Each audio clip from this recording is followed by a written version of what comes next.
Bonjour à toutes et à tous. Comment vous les avez trouvés, les élus de Calédonie Ensemble? C'était pas terrible. Surtout Metzdorf, hein. Bon. Non, moi je suis très heureux chaque fois qu'on fait un congrès comme ça, que vous puissiez toucher du doigt que chez nous, il n'y a pas une personne qui parle et 10 potiches, mais que tous nos élus, quel que soit leur champ de responsabilité, non seulement sont des gens investis, compétents, sincères, travailleurs, mais sont également capables de porter la parole devant vous. Et ça, je crois que c'est important pour une formation politique. Et encore, celles et ceux qui sont intervenus aujourd'hui auraient pu avantageusement être remplacés par celles et ceux qui n'ont pas pris la parole. Donc il faut que vous sachiez qu'à Calédonie Ensemble, on a vraiment, au fur et à mesure du temps, des années, de la décennie écoulée, puisque ça fait quasiment maintenant 10 ans que cette formation a été créée au Kwandu Beach le 11 octobre 2008. Au fil du temps, on a fait en sorte que des Calédoniens de toutes origines, de toutes sensibilités, de toutes ethnies nous rejoignent et je crois défendre avec beaucoup d'autorité et beaucoup de sincérité votre parole et vos attentes. Donc je crois que vous pouvez les applaudir bien fort.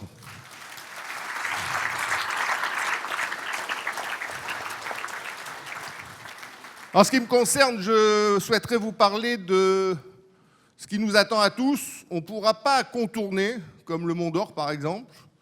On ne pourra pas sauter l'obstacle non plus. On ne pourra pas le supprimer, parce que ça nous arrange. Ben, c'est le référendum de 2018. Le référendum de 2018, qu'on le veuille ou qu'on ne le veuille pas, il aura lieu. Et je tiens bien à préciser ça, parce que des fois dans les discours, j'ai l'impression que peut-être, si on se met d'accord, on peut le repousser à plus tard, ou le faire une autre fois, ou pas le faire comme il est prévu.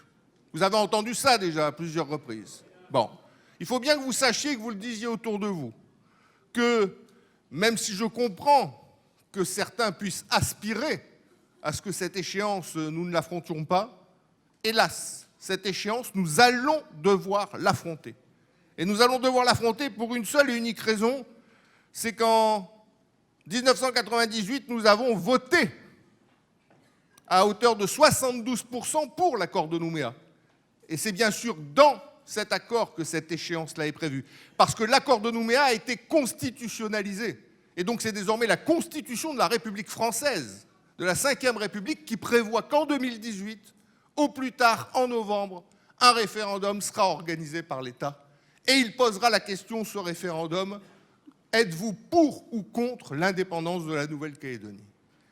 C'est donc une échéance qui nous attend, à laquelle nous n'échapperons pas et à laquelle nous devons absolument nous préparer.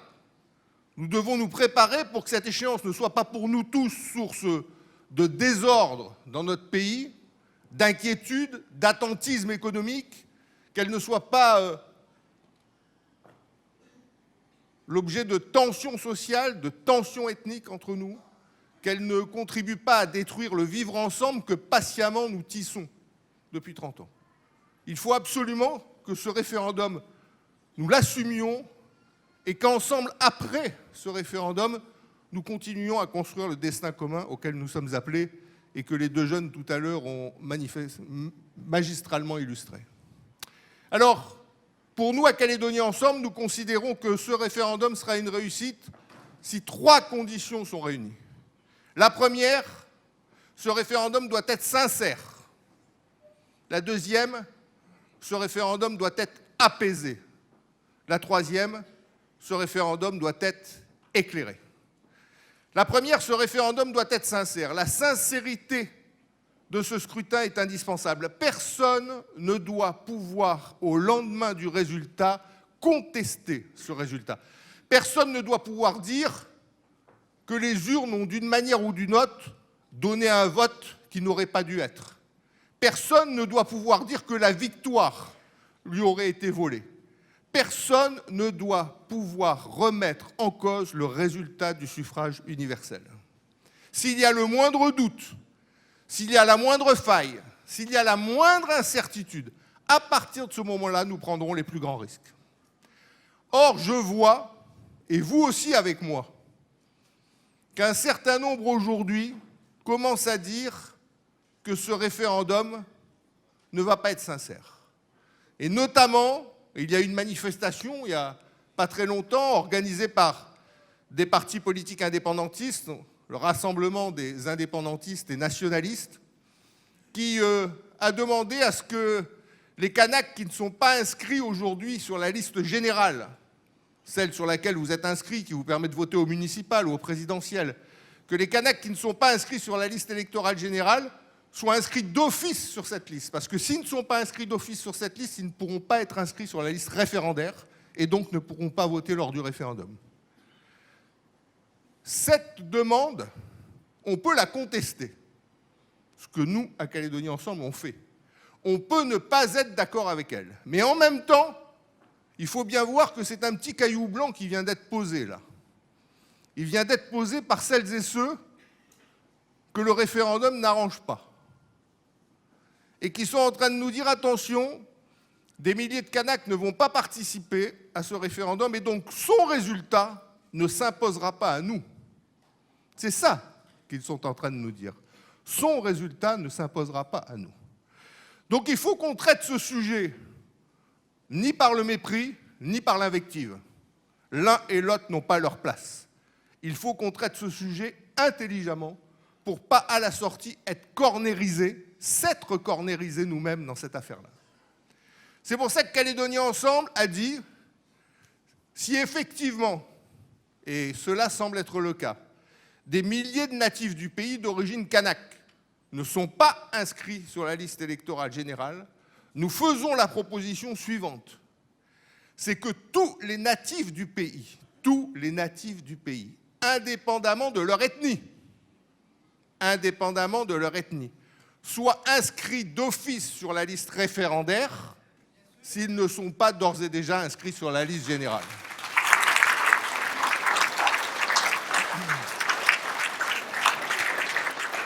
À partir de ce moment-là, il n'y aura plus de discussion.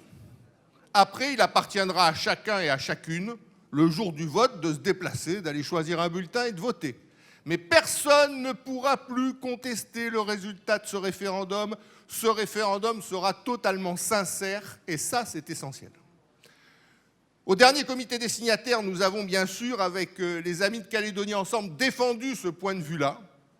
J'ai constaté d'ailleurs que les Républicains, qui au départ étaient sur une ligne, c'est de la responsabilité individuelle de chacun de s'inscrire, ceux qui ne sont pas inscrits, tant pis pour eux, ont évolué sur cette ligne, puisque le relevé de conclusion indique que si une inscription automatique est décidée, ils souhaitent que ce soit tous les natifs. Donc en clair, ils ont aujourd'hui pris un axe qui s'apparente au nôtre, et moi je félicite celles et ceux qui ont fait cette évolution, qui ont décidé de cette évolution, parce que je crois qu'elle nous permet d'agir intelligemment sur ce sujet-là. Où est-ce qu'on en est aujourd'hui concrètement dans cette affaire? Le comité des signataires a décidé d'une part de quantifier les natifs qui ne sont pas inscrits sur la liste générale, parce qu'on ne sait pas aujourd'hui combien il y en a. Les chiffres les plus fantaisistes circulent. Vous avez vu 25 000 qui a été mis dans la nature, notamment par Rocco Amitan. 25 000 Kanaks qui ne seraient pas inscrits sur la liste électorale. Donc qu'est-ce qu'on a fait? On prend les 4 fichiers, le fichier de l'état civil coutumier, celui de la liste électorale générale, celui de l'aide médicale gratuite et celui du RUAM. Et on croise les 4 fichiers de façon à voir quels sont les natifs vivant en Nouvelle-Calédonie, quelle que soit leur origine ethnique, qui ne sont pas inscrits sur la liste générale et donc qui ne sont pas inscrits sur la liste référendaire. On devrait disposer de ce résultat probablement d'ici la fin de l'année ou au début de l'année prochaine. À partir du moment où on aura ce chiffre-là, on pourra décider si on modifie la loi organique pour permettre à tous ces natifs d'être inscrits d'office sur la liste référendaire. Une expertise juridique est d'ailleurs en cours, on l'a demandé au comité des signataires pour voir quelles sont les garanties et selon quelles modalités cette inscription doit se faire. Donc voilà, j'insiste au début de mon propos sur la sincérité de ce référendum. Rien ne sera possible au lendemain du référendum s'il y a des doutes sur son résultat. Et la proposition que nous faisons, l'inscription d'office de tous les natifs, permet de lever tous les doutes qu'il y aurait pu avoir et que certains, bien évidemment, brûlent d'instrumentaliser. Donc ça, c'est la première condition, selon nous, à remplir pour que le référendum soit une réussite, que ce soit un référendum sincère. La deuxième condition, et là je dois dire que autant sur la première, on est peut-être sur une bonne voie, une voie constructive, une voie ouverte, une voie intelligente, autant sur la seconde condition, un référendum apaisé, on ne peut pas dire qu'en l'état actuel des choses, on en prenne le chemin. Mais là aussi, je crois qu'il faut en appeler à la responsabilité de chacun dans cette affaire, et notamment des formations politiques indépendantistes et non indépendantistes qui aujourd'hui sont en situation de responsabilité dans notre pays et au sein des institutions. Pourquoi on ne s'oriente pas en l'état actuel des choses vers un référendum apaisé? D'abord parce qu'on voit des formations politiques qui aujourd'hui naviguent. Je vois par exemple au dernier congrès de l'Union calédonienne, ils ont dit qu'en ce qui concerne les élections législatives, ils n'y participaient pas. C'est la première fois depuis bien longtemps qu'un parti politique indépendantiste ne participe pas à une échéance nationale. Ils n'y participaient pas parce que 2018, c'est Kanaki. Ils sont confiants. Trop confiants peut-être. Mais en tout état de cause, qu'un mouvement indépendantiste ne participe pas à une échéance électorale, je considère que ce n'est pas une bonne chose. Je considère que ce n'est pas une bonne chose pour notre démocratie. Parce qu'un mouvement indépendantiste doit considérer qu'en 2018, il y a deux réponses possibles. C'est oui à l'indépendance et c'est non à l'indépendance. Et donc il doit inscrire son action, présente et future, dans le cadre de ces deux réponses possibles, et pas dans le cadre d'une seule réponse possible. Heureusement, d'autres formations politiques indépendantistes, je pense notamment au PALICA, et à d'autres encore, ont indiqué qu'en ce qui les concerne, ils entendaient participer à ces élections et défendre, et c'est leur droit bien sûr, leur projet de société à l'occasion de cette élection. Donc, mais voilà un premier élément de doute sur l'apaisement qui doit présider à la préparation de ce référendum. J'ai aussi entendu dire par le président de l'Union calédonienne, il n'y a pas longtemps, qu'il ne participerait qu'à un référendum. Qu'en ce qui concerne le deuxième et le troisième, qui sont susceptibles d'être organisés, si le Congrès le demande, à l'initiative d'un tiers de ses membres, que non, le deuxième et le troisième, ils n'y participeront pas. On lui a demandé, puisque c'était Daniel Goa, mais c'est un boycott ou c'est pas un boycott? Il a dit, on n'a pas encore décidé. Tout ça, c'est filandreux. C'est filandreux. Donc quand c'est filandreux, c'est pas de bon augure, quoi. C'est pas de bon augure. Troisième chose qui ne me paraît pas aller dans le sens de l'apaisement, c'est la manifestation dont j'ai parlé, qui a obtenu un grand succès. Il y avait plusieurs milliers de personnes dans les rues, je ne sais pas exactement combien, on ne va pas faire de guerre de chiffres, mais qui a rencontré un succès. Organisé par un nouveau sigle, le Rassemblement des indépendantistes et nationalistes. Et dans cette manifestation, ils ont sorti après un communiqué qui m'a laissé pantois ou plutôt le cul par terre, quoi. Ce communiqué, il dit la chose suivante. Le premier référendum, il doit être réservé qu'aux Kanaks. Parce que c'est le peuple autochtone du pays. Et le deuxième et le troisième, là, les autres, ils peuvent participer. Quand j'ai lu ça, je me suis demandé si on était bien en 2016 ou si on n'était pas dans un rétropédalage qui nous amenait à la fin des années 70. C'est-à-dire avant même Nainville-les-Roches de 83, puisque je rappelle qu'en 83, il y a plus de 30 ans, le Front indépendantiste, c'était son titre à l'époque, sous la responsabilité de Jean-Marie Tjibaou et Yewene Yewene, avait accepté déjà à l'époque qu'à l'occasion d'un référendum sur l'indépendance, non seulement les Kanaks pouvaient voter, mais également les victimes de l'histoire. Et les victimes de l'histoire qui avaient été identifiées à l'époque par le mouvement indépendantiste, ce sont celles et ceux qui sont nés en Nouvelle-Calédonie et dont l'un des deux parents était né en Nouvelle-Calédonie. C'était la première évolution du monde indépendantiste pour ouvrir la porte à celles et ceux qui ne sont pas Kanaks pour décider de l'avenir du pays. Eh bien, on est revenu avant ça, quand on lit leur communiqué. Donc ça, quand même, qu'un communiqué pareil sorte, qu'un certain nombre le signent, pour un message aussi régressif que celui-là, ça ne me semble pas non plus être un élément d'apaisement dans le cadre de la préparation de ce référendum. Et puis, l'autre élément que je veux mettre en exergue, dont Philippe Michel a un peu parlé, c'est le bouc émissaire permanent qui est utilisé aujourd'hui encore par certains pour justifier l'injustifiable. Ce bouc émissaire, c'est l'État colonial. C'est le grand retour de l'État colonial en ce moment. On entend de plus en plus certains responsables indépendantistes du Parti travailliste, de l'Union calédonienne, du DUS et d'autres groupuscules du même acabit parler de l'État colonial pour justifier un certain nombre de comportements délinquants de droit commun. C'est la violence de l'État colonial, disent-ils, je cite, qui justifie la violence qu'on trouve dans notre société. J'ai envie de leur dire une chose très simple. Arrêtez de vous victimiser. Arrêtez de vous victimiser. On n'en est plus là. Arrêtez de chercher des boucs émissaires. Regardez-vous et regardez la société dans laquelle vous êtes. De quel État colonial vous nous parlez?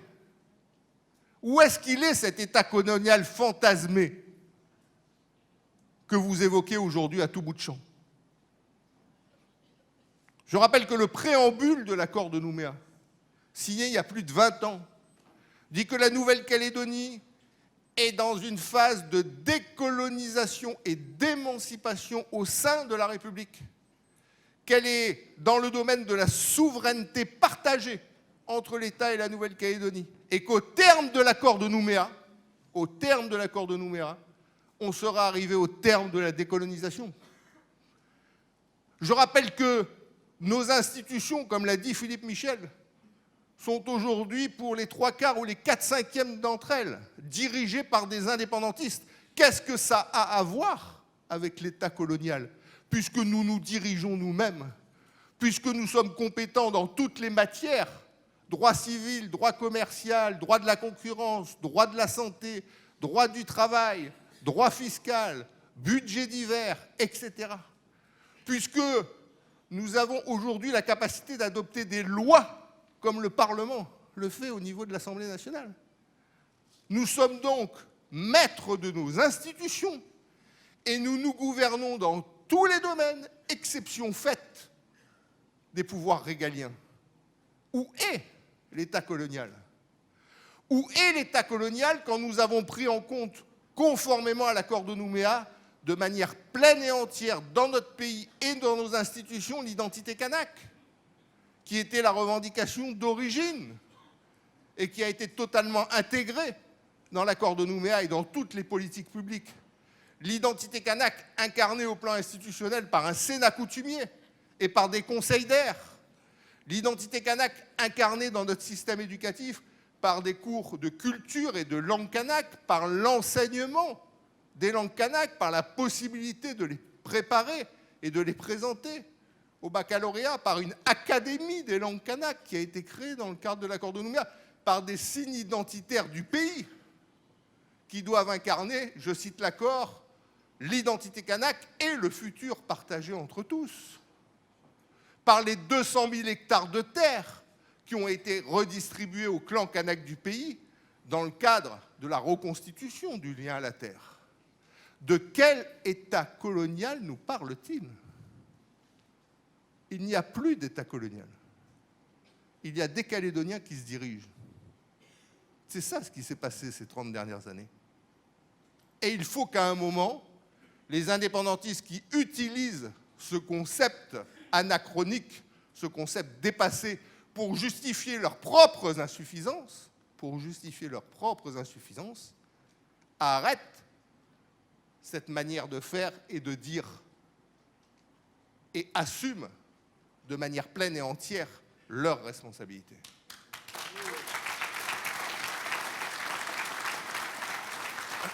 Donc l'État colonial, ça fait partie des livres d'histoire.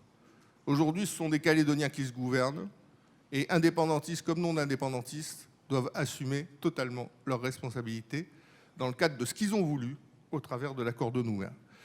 Donc j'espère, moi, que ce comportement par rapport aux échéances électorales sinueux de l'Union calédonienne, ces déclarations rétrogrades du Rassemblement des indépendantistes ou des nationalistes, cet État colonial servi à toutes les sauces pour justifier ce qui ne peut pas l'être, que tout ça progressivement prendra moins de place au fur et à mesure qu'on approchera de 2018 et que c'est plutôt des messages de responsabilité, des messages du XXIe siècle, des messages où on assume le rôle qui doit être le nôtre à ce moment-là de l'histoire du pays qu'on entendra, et pas des messages où on fuit le rôle qui doit être le nôtre à ce moment-là de l'histoire du pays. Référendum sincère, et je dis référendum apaisé, le chemin on n'y est pas encore, référendum éclairé, enfin. Je suis abasourdi que cette évidence monstrueuse ne soit pas encore dans la bouche de toutes les formations politiques du pays. Est-ce qu'il y a quelque chose qui soit plus de bon sens que de dire cette phrase simple: au lendemain du référendum, il y a quoi après? Il y a quoi après? Ils ont peur de dire il y a quoi après? Mais il faut que tout le monde apprenne à dire il y a quoi après. C'est notre responsabilité à l'égard des Calédoniens, qu'on soit indépendantiste ou qu'on soit non indépendantiste. Alors il y en a aujourd'hui qui disent oui, mais nous on veut bien dire il y a quoi après, mais que si c'est l'indépendance. Ben ouais, comme ça t'es tranquille, tu vois. Que si c'est l'indépendance. C'est ce qu'a fait l'Union calédonienne. Remarquez, c'est bien, parce que jusqu'à maintenant, ça n'avait pas été dit. Donc c'est un premier pas. Moi, je leur dis, encore un effort. Et si ce n'est pas l'indépendance? Il faut aussi dire ce que c'est.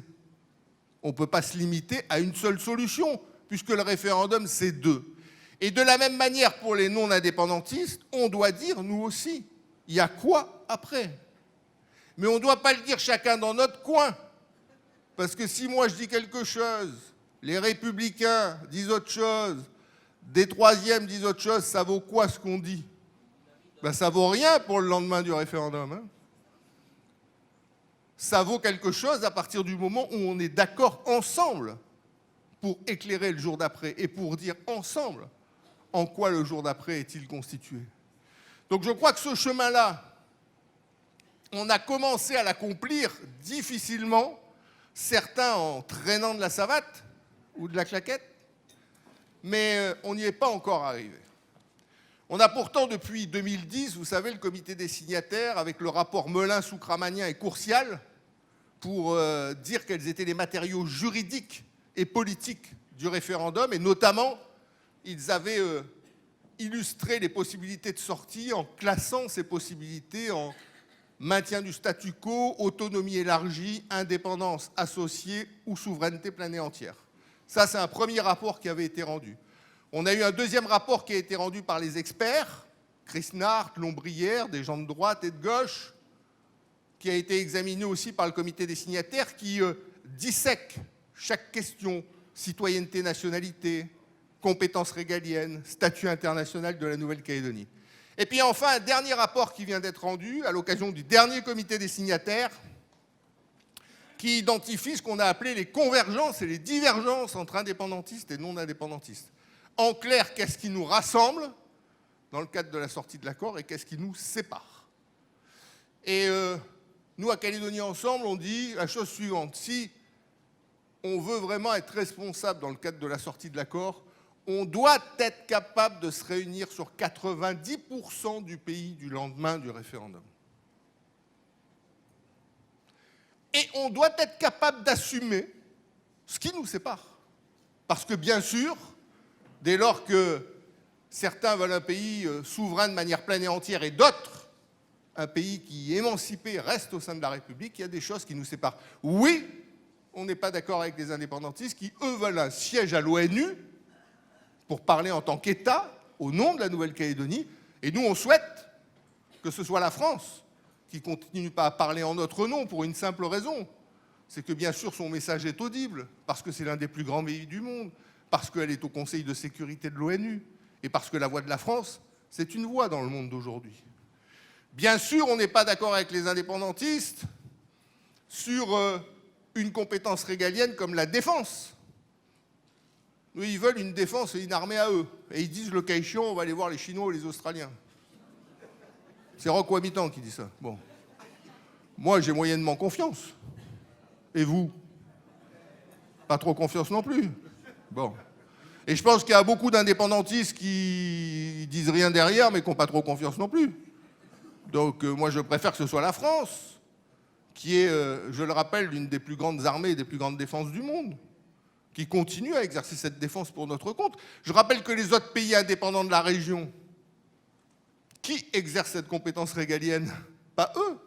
Le Vanuatu, c'est pas eux. Les Salomon, c'est pas eux. Ils ont passé des accords avec d'autres États pour que cette compétence régalienne de défense, de surveillance de la zone maritime soit exercée par l'Australie, par la Nouvelle-Zélande ou par d'autres pays, parce qu'ils n'ont pas la capacité à le faire. Donc nous, on a la chance d'avoir la France qui l'exerce pour notre compte. C'est déjà formidable. Pourquoi se séparer de ça? Donc oui, ça c'est un point de désaccord. Oui, il y a un autre point de désaccord, ils veulent une nationalité du pays. Nous, on dit on a déjà la citoyenneté calédonienne. C'est déjà important, la citoyenneté calédonienne.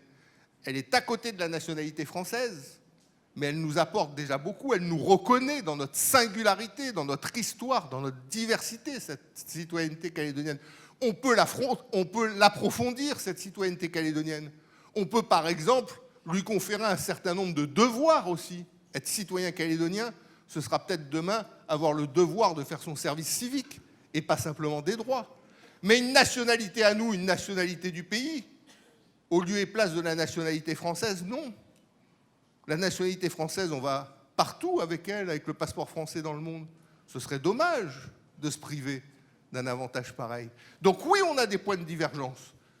Il faut les assumer. Mais à côté de ça, on a 90% de choses qui nous rassemblent et sur lesquelles on est susceptible de continuer à construire ensemble. Et ça, c'est la proposition qu'à Calédonie Ensemble, nous faisons.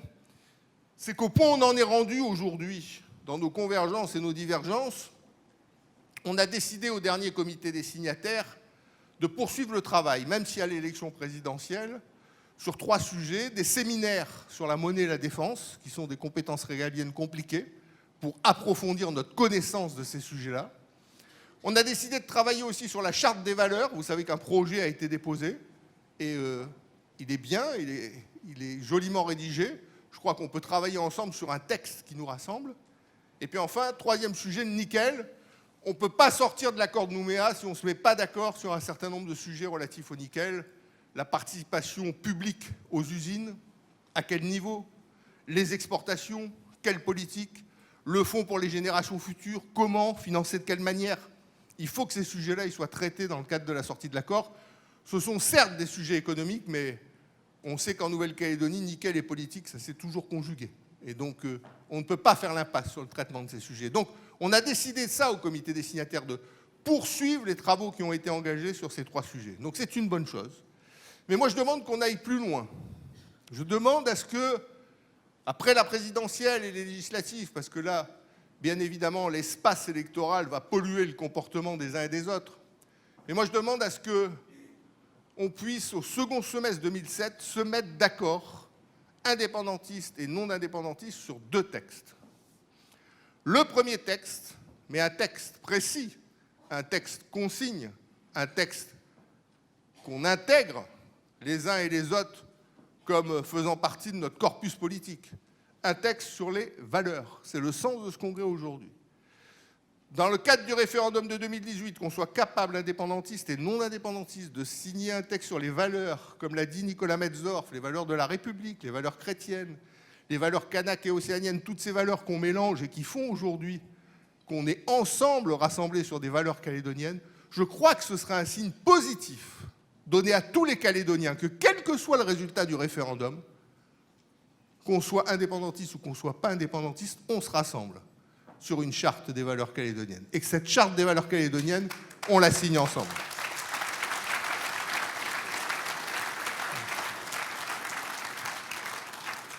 De la même manière, je souhaite qu'on formalise, parce que c'est possible, un accord sur la gouvernance. Quand on demande aux indépendantistes, Kanaki, ça va marcher comment? Qu'est-ce qu'il va y avoir comme collectivité? Qu'est-ce qu'ils disent? Est-ce qu'ils changent les 33 communes? Est-ce qu'ils mettent quelque chose à la place des communes? Est-ce qu'ils réduisent le nombre des communes? Non. Ils disent les 33 communes, c'est bien, on va garder ça. Ah, très bien. Bon. Alors, les 3 provinces, est-ce que vous voulez changer les 3 provinces? Ah non, non, les 3 provinces, maintenant, on a l'habitude, on va garder ça. Bon, d'accord.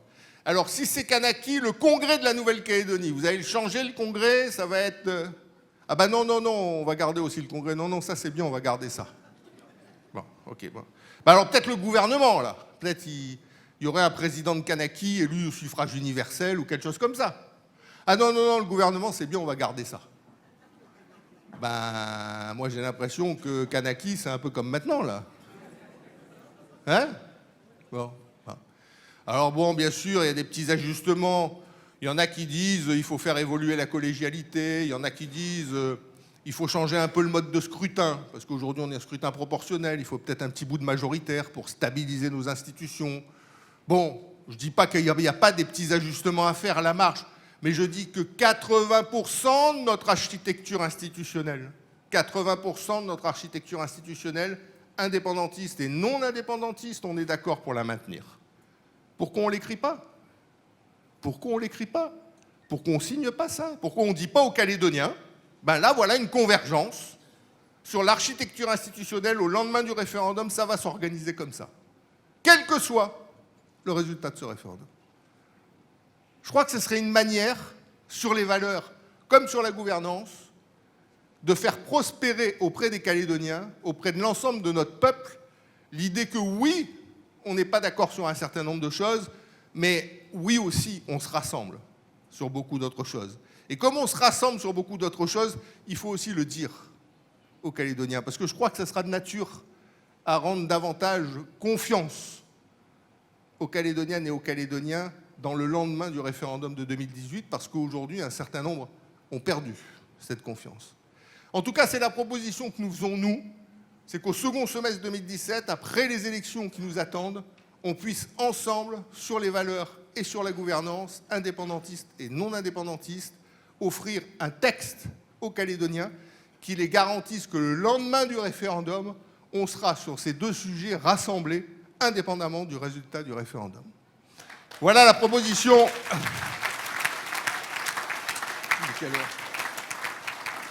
Voilà la proposition que nous faisons pour essayer de progresser. Je sais parfois, la manière dont on avance, nous on dirait un pas en avant, 2 pas en arrière. Hein. En Chine, ils ont dit à une époque la marche à petits pas. Vous savez qu'historiquement, la marche à petits pas, c'est mieux que le grand bond en avant, parce que le grand bond en avant, ça donnait lieu à de grands désordres dans ce pays. Donc oui, c'est la marche à petits pas. Parfois, les petits pas, ils ne vont pas toujours en avant, ils vont parfois en arrière. C'est peut-être aussi notre façon à nous d'avancer. Hein, ça fait peut-être partie aussi de l'ADN du pays, de ne pas avancer toujours tout droit et pas toujours dans le même sens. Hein, il faut qu'on s'accepte comme on est aussi. Hein, c'est une part de notre trait culturel, c'est la part d'un trait culturel partagé aussi, cette façon de faire les choses. Mais ce qui importe, c'est que l'esprit de responsabilité irrigue les formations politiques du pays. Voilà. On peut avoir des convictions, on peut avoir des amitiés et des inimitiés, tout ça est exact, mais au bout du compte, on doit être capable de se rassembler lorsque l'intérêt général est en jeu.